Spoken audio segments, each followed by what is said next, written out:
Now let's lift and shift into the Syria, Iraq, ISIS complex.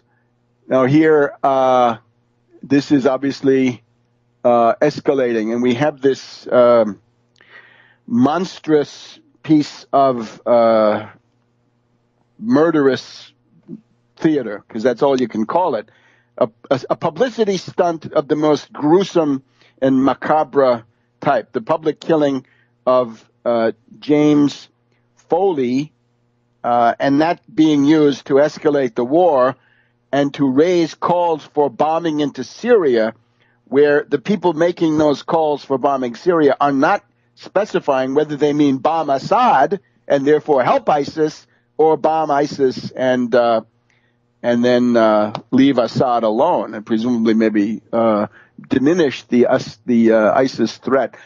Leading edge of this is Dempsey. Now, Dempsey, of course, is Obama's hand-picked general, and he has been playing along with Obama. In particular, he did that last year at the time of the fake hokum of the Syrian chemical attack, right, disproved by not one but two articles by the semi-respectable, by now, Seymour Hersh, London Review of Books. But now we have the chairman of the Joint Chiefs of Staff, Martin Dempsey, talking to a congressional committee on Thursday, and he says, quote, "This is an organization, ISIS, that has an apocalyptic, end-of-days strategic vision that will eventually have to be defeated. Can they be defeated without addressing that part of the organization that resides in Syria? Question mark. The answer is no." So Dempsey and Hagel were there. They don't announce any attacks into Syria, but there's already been one. We'll get to that in a second. Let me also point out that on the same day, Ben Rhodes, the Assad hater, one of the Assad haters in the White House, you remember little Ben Rhodes tried to organize the combined decapitation and television coup of July 2012, right, when the Syrian state apparatus proved more powerful than Ben Rhodes and his fake television broadcast. Well, this obvious Assad hater, Ben Rhodes, says there are no geographic limits or boundaries to our determination to defend U.S. national interest. In other words, we could bomb Syria. Hell, we could go into Iran. This is all madness now. So this is exactly what we warned against, right? That this would be an attempt to go beyond just clobbering ISIS in northern Iraq. We repeat, as we've always said, ISIS is a creation of NATO. It was trained in NATO camps in Jordan by British, French, and U.S. officers.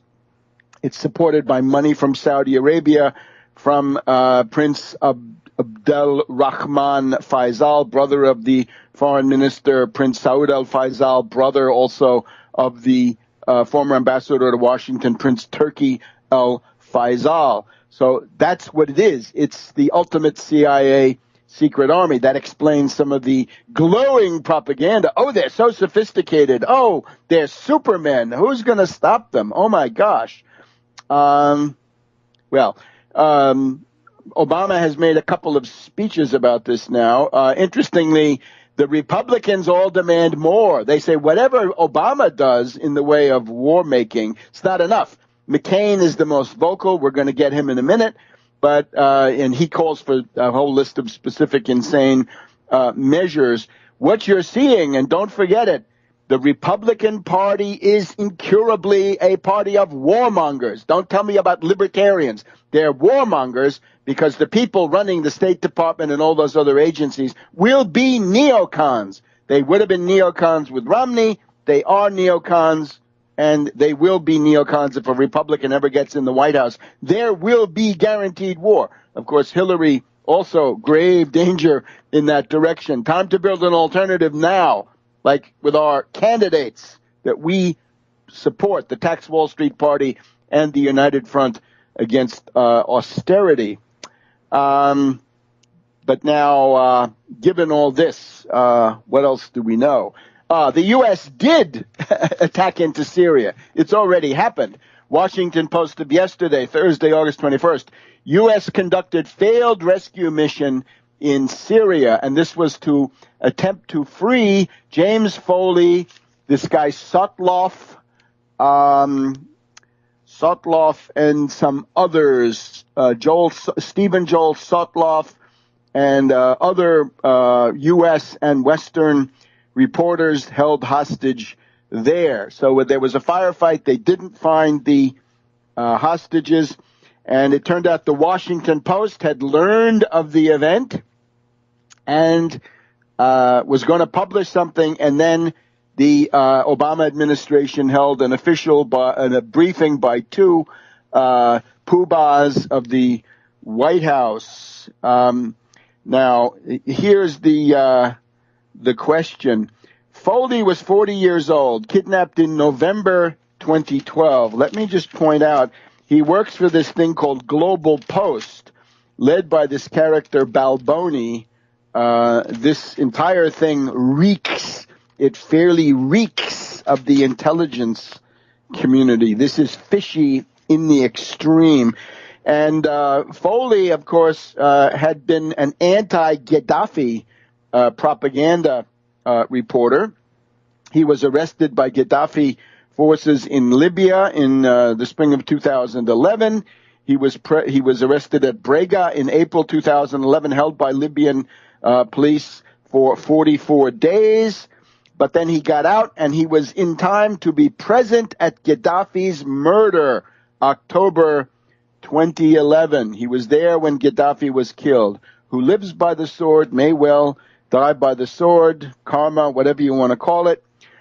He then transferred himself to Syria, where he was working the rebel side, not the Assad side, but the rebel side. Let's get that straight. Then we have to deal with this accusation that he was held by Assad forces. We'll be back in 1 minute on a World Crisis Radio. Welcome back to World Crisis Radio. So we're looking at this raid staged by the U.S. into Syria that would have been around the July 4th, give or take, time frame. What's striking about this is that there was no coordination mentioned with the Syrian government. What's wrong here? The Syrian government has every reason to wipe out these ISIS terrorists. Why mount a raid when you could presumably coordinate it? Right? What the hell are we talking about here? What are they going to do? Tip off the ISIS so they can run away and then go and kill more Syrian army people? Ridiculous.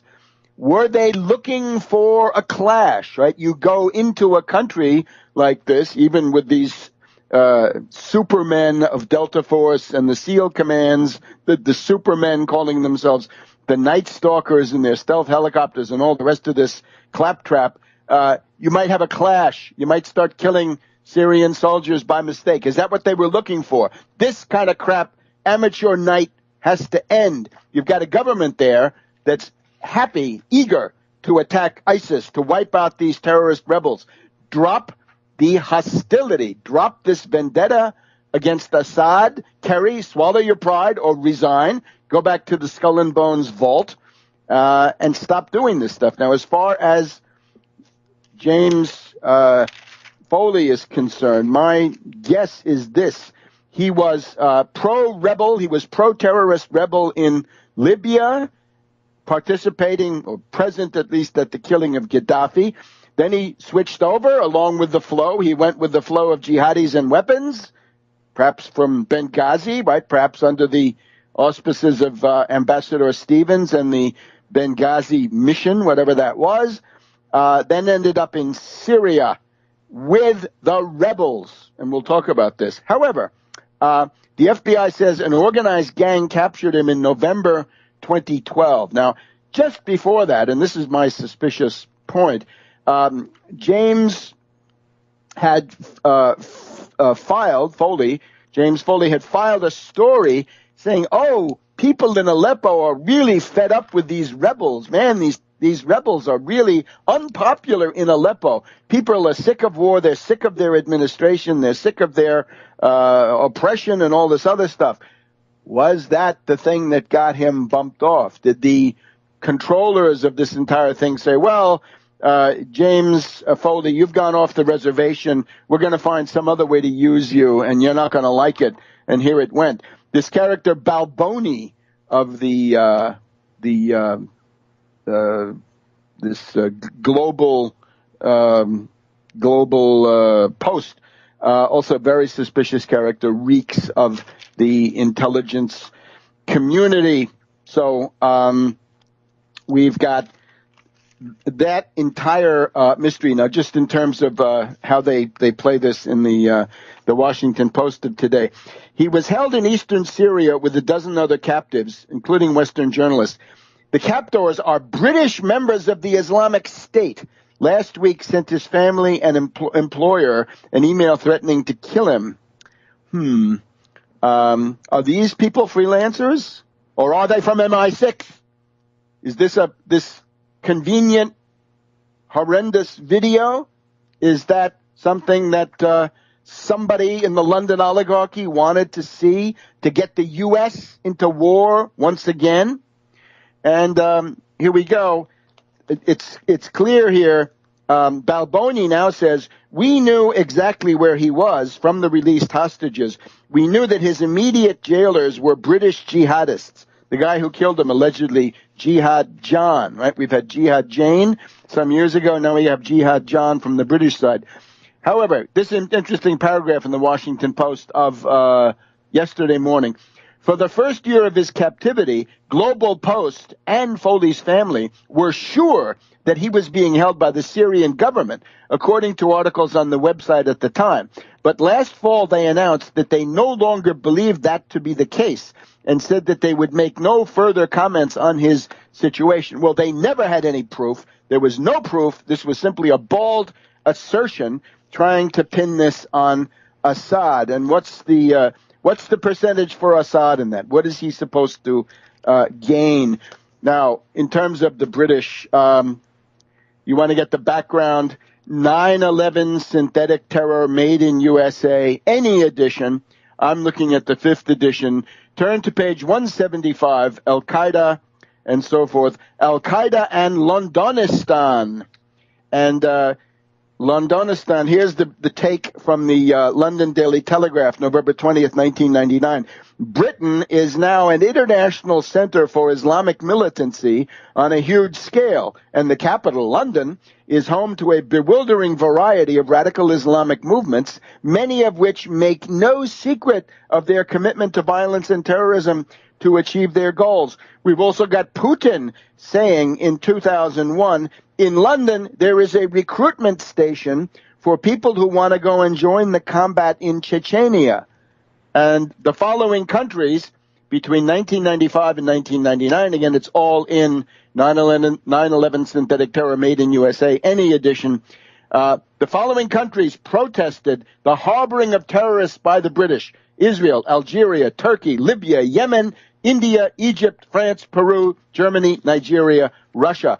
And most dramatic, Gaddafi on Al Jazeera after 9/11. Gaddafi says to Al Jazeera, I'm puzzled. If America were serious about eliminating terrorism, the first capital the U.S. should rock with cruise missiles is London. London! The British woman interviewer scandalized. He says, London, it's the center of terrorism. It gives safe housing to the terrorists. As long as you don't bomb London, you're not serious. You're using a double standard. London has more terrorists than Kabul. You get the picture. 9/11 synthetic terror made in USA. Best orientation in these matters by far. Now let's lift and shift into the Syria, Iraq, ISIS complex.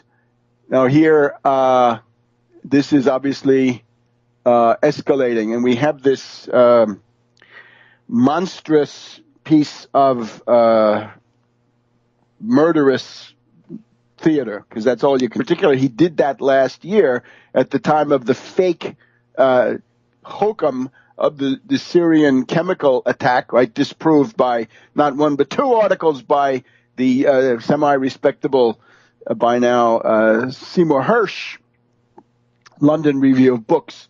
But now we have the chairman of the Joint Chiefs of Staff, Martin Debs, call it a publicity stunt of the most gruesome and macabre type. The public killing of James Foley, and that being used to escalate the war and to raise calls for bombing into Syria, where the people making those calls for bombing Syria are not specifying whether they mean bomb Assad.